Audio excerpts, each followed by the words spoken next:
Do you have a few minutes? I gotta make some changes in my life. Do you even realize what your life means? Morning Cup of Joe, a Missouri S&T podcast using pop culture to destigmatize mental health.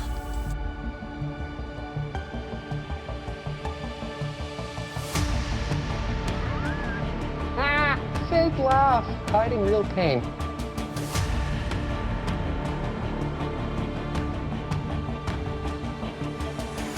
Do not self-destruct. I didn't ask for this to happen. Join us in using everyday examples to explain usable techniques to help improve your mental well-being.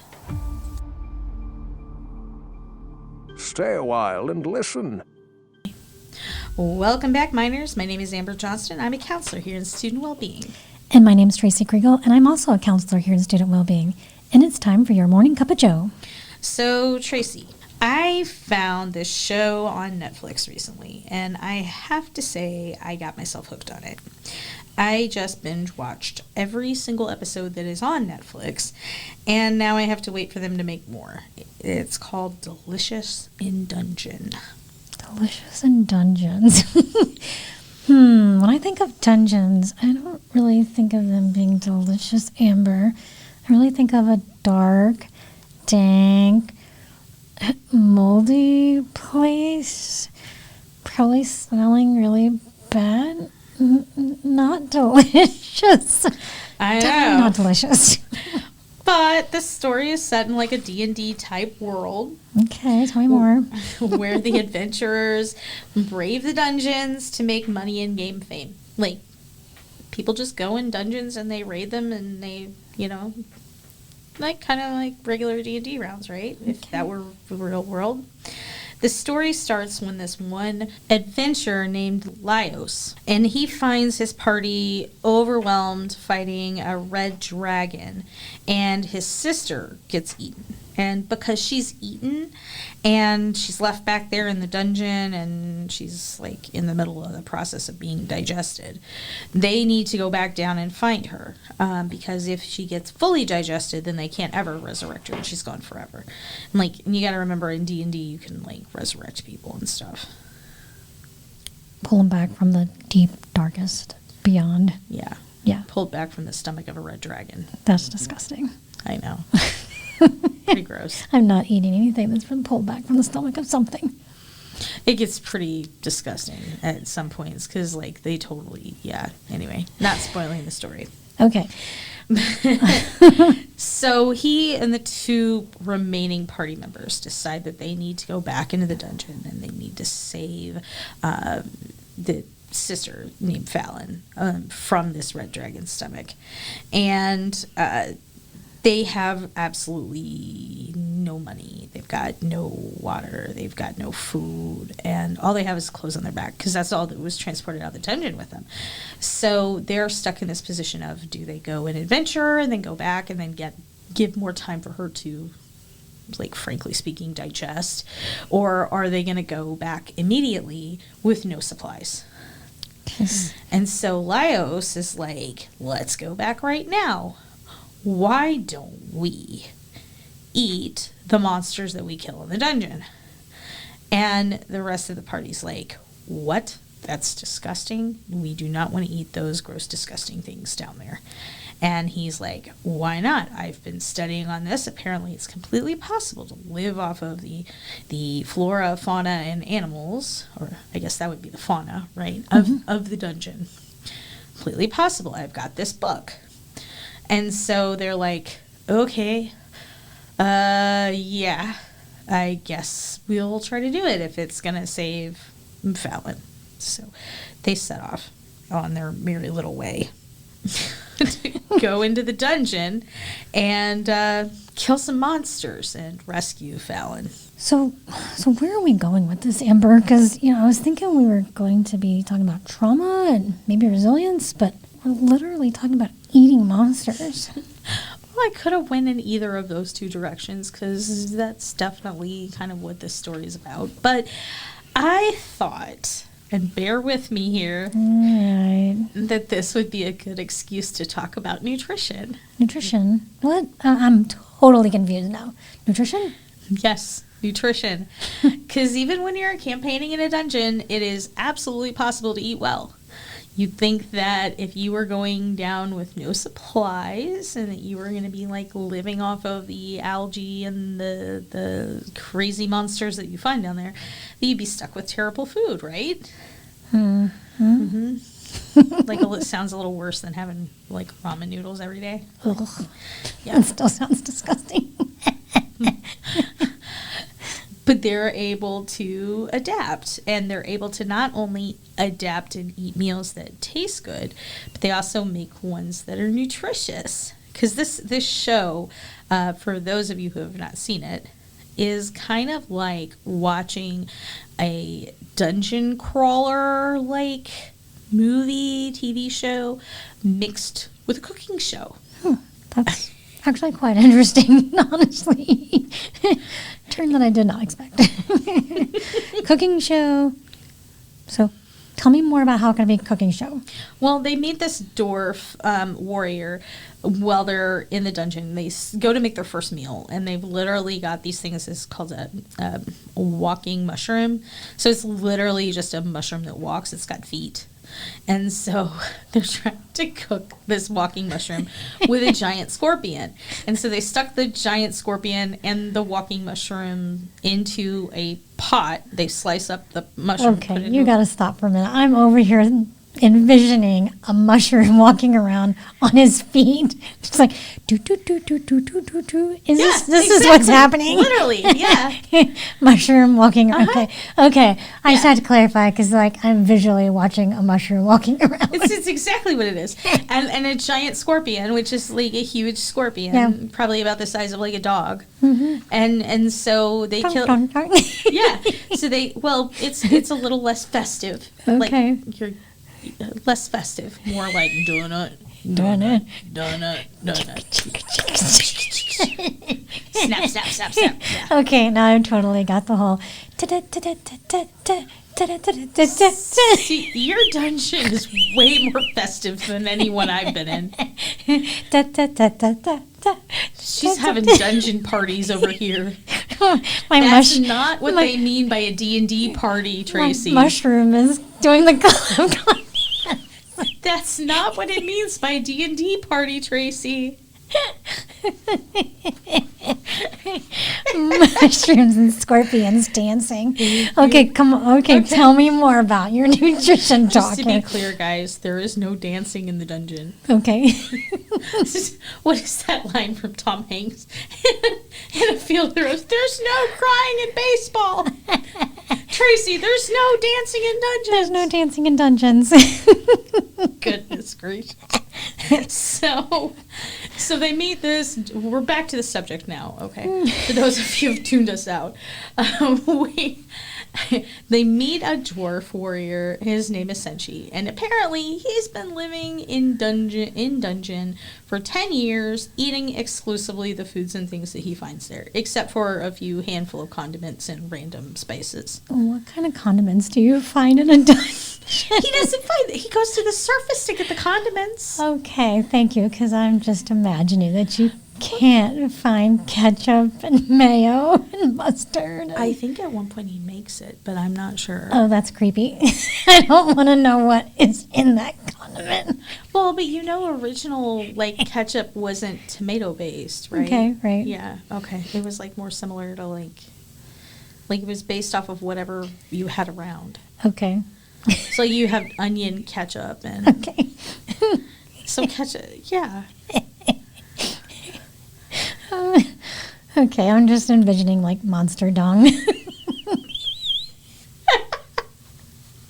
Well, I don't know what condiments he brought from, like, but I know there were some ingredients that he had to go back and refill on, and then like good. a lot of things that he. Glad he climbed to the top. Yeah, he went to the top of the dungeon and got like up on the surface and bought like refills of various things he needed. Great. So Tracy is laughing at me.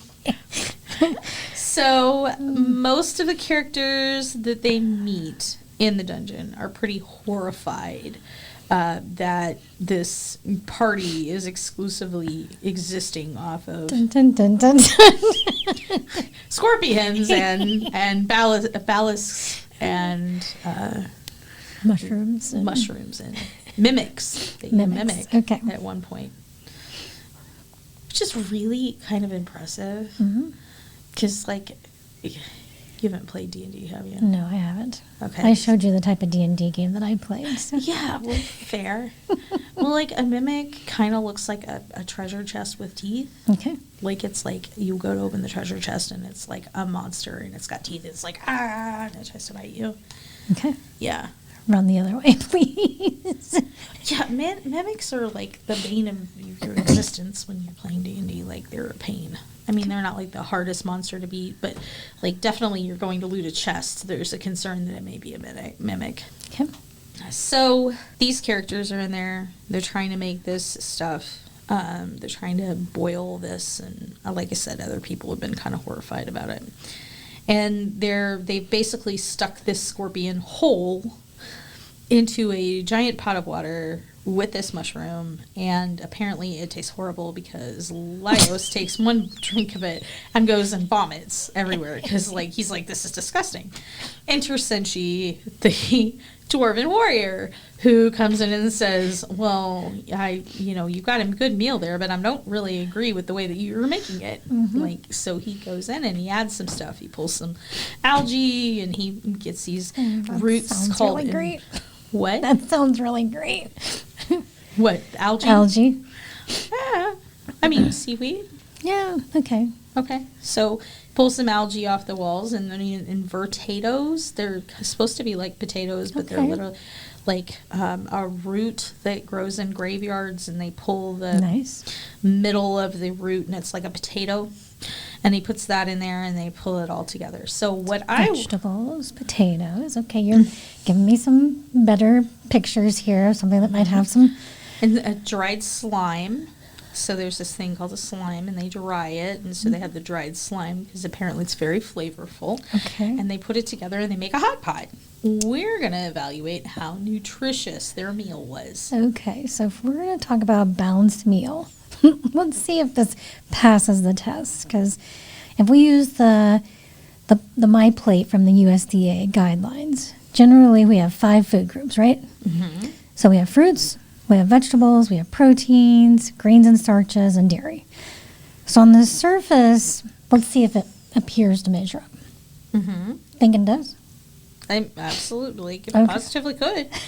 Senshi prides himself on his meals being nutritious. Like, even in the second episode, he goes Nice. like, nutrition is like the real monster in the dungeon. Like, he talks about how most adventurers, because they're packing food from above and the limited space, because they have to carry all of their food and water with them all the time. Imagine if you had to carry everything you were going to eat for the next week on your back.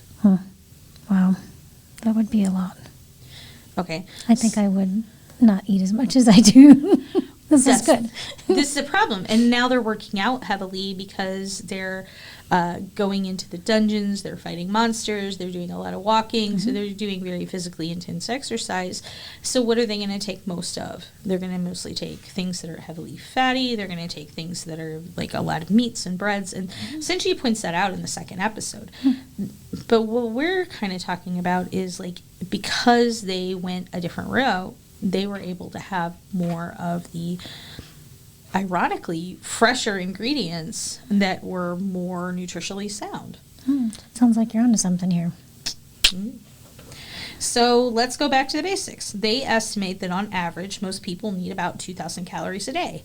But that can vary based on their size and activity level. So obviously, someone more active who's larger is going to need a lot more calories than somebody that's smaller and less active.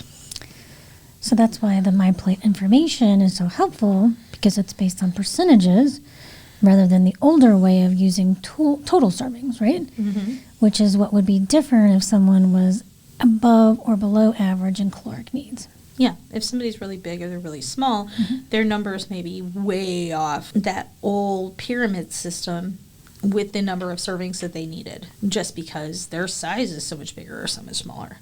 Or they're maybe a heavy weightlifter, or like they're very athletic. Like it's going to throw everything off.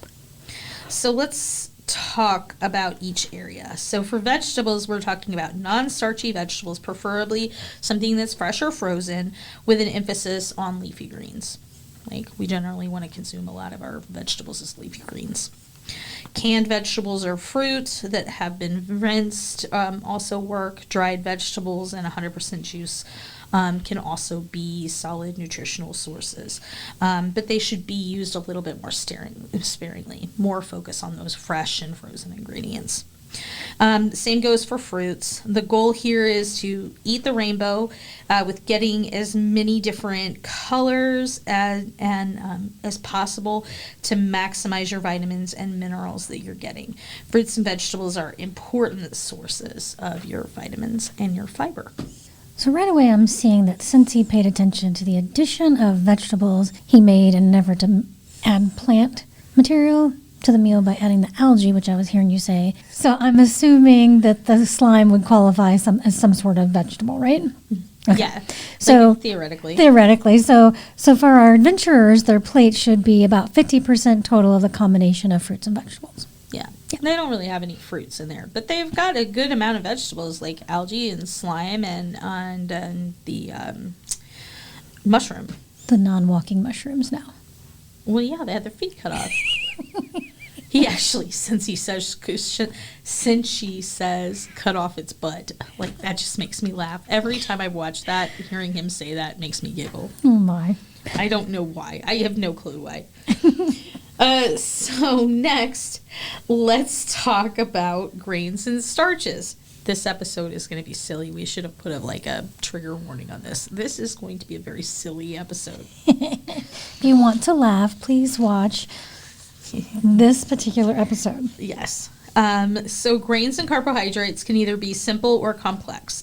We want to steer more towards those complex carbohydrates for at least half of the carbohydrates we eat in a day. For the rest of them, we want to we can eat the other, more simple carbs. But about half of our intake for carbs should be whole grains, avoiding that cakes, the white bread, things like that. And total grain consumption should be about 25% of your plate. So the invertados are basically potatoes. Mm-hmm. So that's our starch. In fact, Lyos describes them as tasting starchy. Yeah.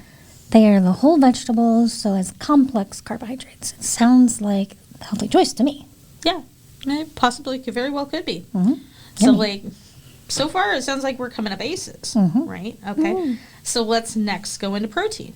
Protein should be about 25% of your diet, and it should be lean protein whenever possible, avoiding processed meat as much as possible, and of course, as they tend to be higher in fat and salt and chemicals and other things.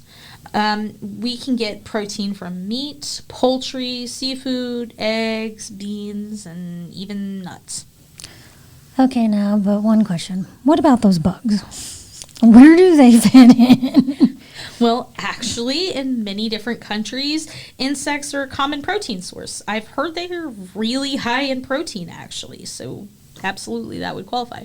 Okay, I'm about to throw up. No, just kidding.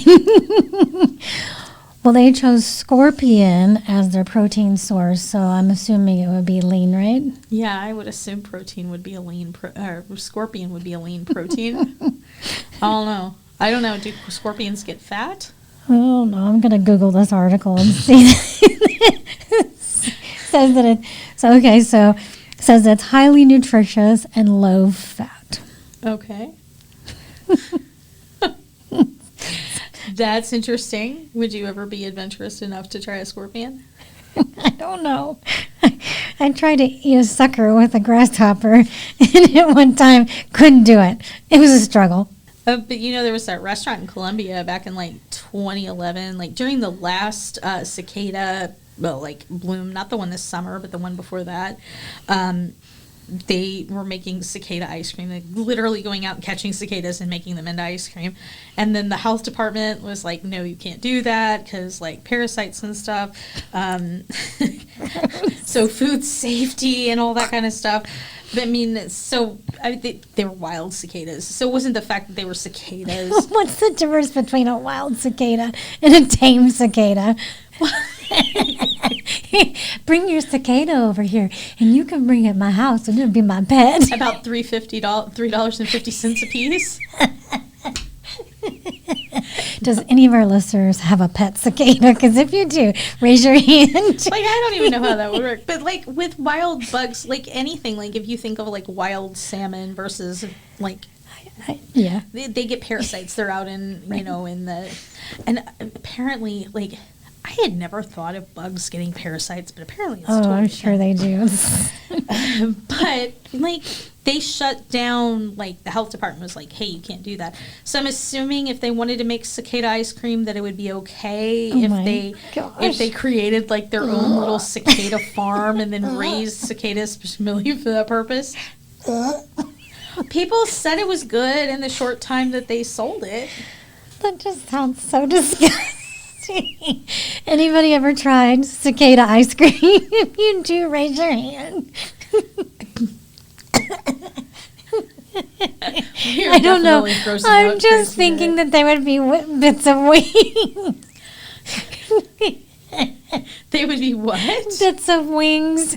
No, like they take them and like I know a lot of people like cook. There's certain countries that they eat cicadas on a regular basis, and so you see people like frying them. I can see that.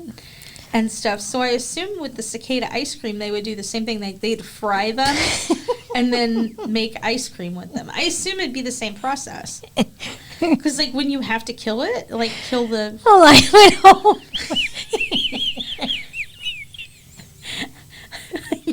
You have to cook it. You can't eat raw bugs. This is not a Hakuna Matata, Tracy. I would hope you wouldn't be eating it alive. Oh, this episode is so silly. Do not eat live animals. Not suggested. Yes. As the aforementioned thing is, live bugs can give you parasites. And various diseases and things, so don't do that. I know we are a science and technology university, but do not experiment on eating live animals. Don't do that. What was that guy that got dared? He got dared to eat something live, and he ended up dying. I can only imagine, because... He's like in Australia. It was like a dare, like he dared him to eat it, and then he ate it, and then it killed him because of the parasites. Yeah, they will. Yeah, so don't do that.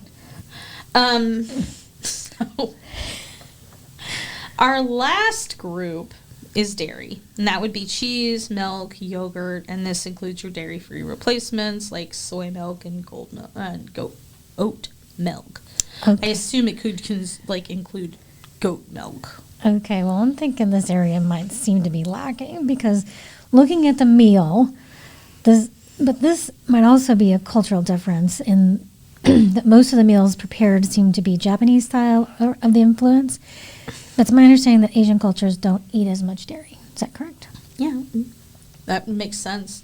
When I was writing the article, I was trying to kind of Google it, and it was like there was dairy definitely on the food pyramids and nutritional information for the various Asian cultures that I looked at, but it was kind of mixed with like beans, and like the way that the groups were made up were a little bit different. Sure, so that might be just a myth of... Maybe that this meal, because of the cultural influence, because I mean this is an anime, sure. So because of the cultural influence, the dairy may not have been as emphasized as if this would have been produced in a westernized country. Gotcha. And I can appreciate that. I'm lactose intolerant, so I absolutely don't do dairy at every meal. And I think you just have to be conscious of your preferences and compensate by making sure you're getting all of your vitamins and minerals and that kind of thing. Amber, I think you're onto something there. Definitely getting all of our vitamins and minerals is very important. So I think if for students who are listening to this podcast, if you're struggling with getting the proper nutrition, if you're wanting to get more information about how to eat more balanced, here at Student Wellbeing, we have coaches. We have wellness coordinators who would be happy to meet with you. You can go to your student health portal and schedule an appointment with one of our wellness coordinators, Kayla Burns or Laura Woods Buchanan.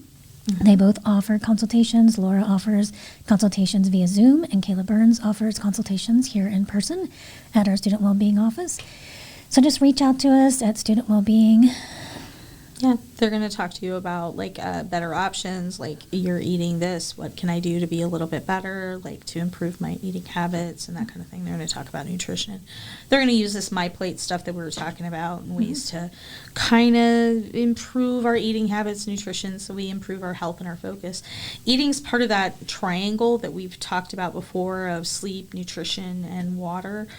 So it's really important, and especially when we're worried about convenience and we're worried about just getting our homework done and all of those things. Sometimes nutrition takes a back burner.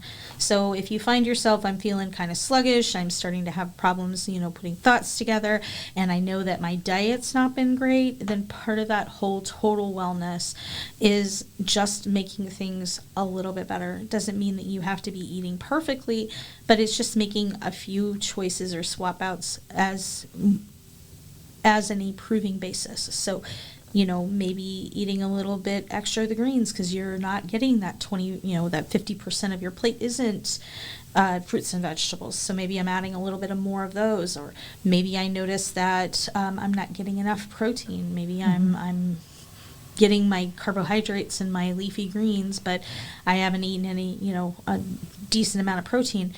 Talking to somebody in a nutrition consultation can kind of help you. How can I incorporate this? Or maybe here's this thing I don't like. How do I get more of that in there? Yeah, definitely. I see a lot of students and they tell me they're only eating an evening meal. They skip their morning breakfast. They skip lunch, and they only get that one meal at nighttime, and then they wonder why they feel fatigued and they're having trouble concentrating, and they're getting more anxious and fidgety during the day. Well, when your body doesn't have fuel, you're not going to have the ability to concentrate and focus, and you're going to feel more chronically fatigued. So nutrition plays a huge role in your emotional ability to balance and your ability to stay motivated and feel well. And so nutrition can play a huge portion, a huge part in your ability to regulate. So definitely reach out to one of us over at Student Wellbeing, one of the coaches, one of the wellbeing coordinators. We also, Amber and I are both counselors, so we're willing to talk with you and talk to you about emotions, because emotional eating as well is one of those things that we do. When we get stressed, when we get overwhelmed, we turn to food many times. And so this is very important, as sometimes you will recognize that when there's a lot of stress, we eat, and eating can turn into a disorder for some people. And so we do have a Body You program. Lynn Wong, she is one of our counselors who oversees that program. So please reach out to us as you need us. This podcast, Delicious and Dungeons and Nutritions, has been funny. And by no means would we ever advocate that somebody go out there and eat a monster, but it does have a very good way of understanding that eating nutritious and eating balanced, there are ways that you can find those nutritious ways of eating and finding your proteins and finding your vegetables and the minerals and the nutrients that we need. So hopefully you've enjoyed this. Well, but if you think about it from the point of like the way Senji did, and you walk into the dining hall and you say, okay, well, I can approach this in the same way. What pieces can I put together that make the meal the healthiest that it can be, that also is satisfying to me? Yeah. So maybe that means that I grab this piece from over here, and I grab this thing from over there, and I grab this thing from over here, and I put it together, and boom, I've got a meal. Yeah. Or maybe it means that I am taking even ingredients at home and I think outside of the box. And part of it is breaking down some of those ideas that we have about the way that meals are supposed to be made up. Eggs do not only have to be for breakfast. You can have cereal for dinner. You just need to make sure they meet the other food groups too. Right. And one thing I would encourage you is, my son attends school here, and I know, like when we came and we visited for AR Day, everybody gets that minor bucks, and you go right on over to Chick-fil-A because it's like, hey, this is comfortable, this is an easy place to go, and it feels easy. Mm-hmm. And it's like I go right up there, I order my chicken sandwich or my chicken nuggets and my waffle fries and my soda, and out the door I go. And that just feels normal. And that can become a routine for you. But then mid-semester comes, or the end of the semester comes, and the next semester comes, and you're thinking, oh, I always feel sluggish. I wonder why that is. Mm-hmm. Well, you've got this narrow focus, and you've eliminated all the possibilities that are in the room. Mm-hmm. Whereas Papa John's is orderable, burgers, pizzas, salads, the kitchen, the Thai food, Einstein's, Starbucks, they have salads over there. There's so many options. Many times we eliminate that because something that feels comfortable the first time you come to campus just is an easy go-to. Yeah. So don't eliminate those options. The smoothie place that has good protein shakes, those are easy grabs in the morning. Yeah. The minor market, there's actually sushi over there. If you like sushi, go for it. So there's some easy grabs. Just don't put your blinders on. That eliminates the proper nutrition that you can get. Explore. Right. There seems to be a misconception that eating healthy takes a lot of time and a lot of money. And some of the cheapest ingredients are healthy. Mm-hmm. Like when you think of basic, really super cheap things, beans, rice, like those are some of the cheapest bulk items that you can eat. Yeah. And they're both really healthy. Yeah. And like when you think of it's just reframing things, we think about, eating the fast food as it being convenient. Well, what's more convenient than having pre-made salad mix in the fridge? It takes longer to run through a drive-through than it does to take a bag salad, put it into a bowl. Right. And the minor market has a few things that you can purchase with your DVDs.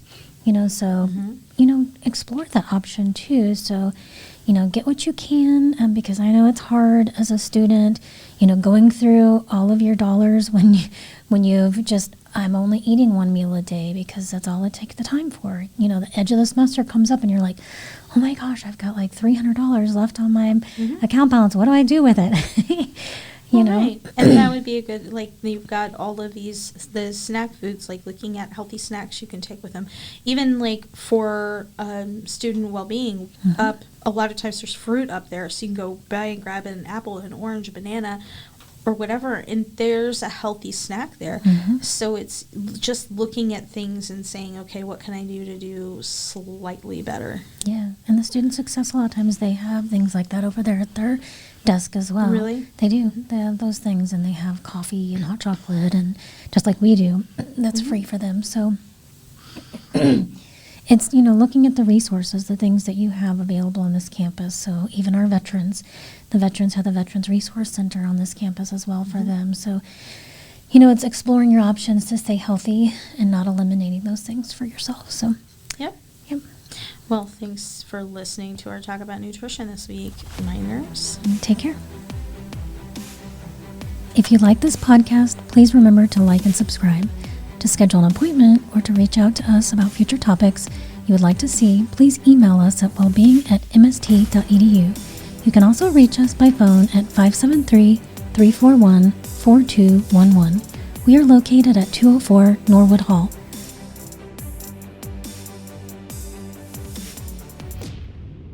I accept the challenge.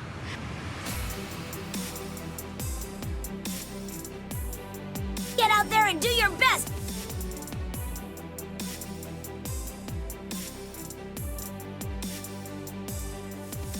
Hey, go easy on yourself. Come on now.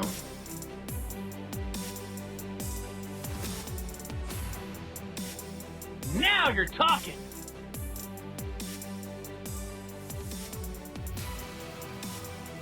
For more mental health and well-being content, please follow us on Facebook at Missouri S&T Wellbeing and on Instagram at S&T Wellbeing.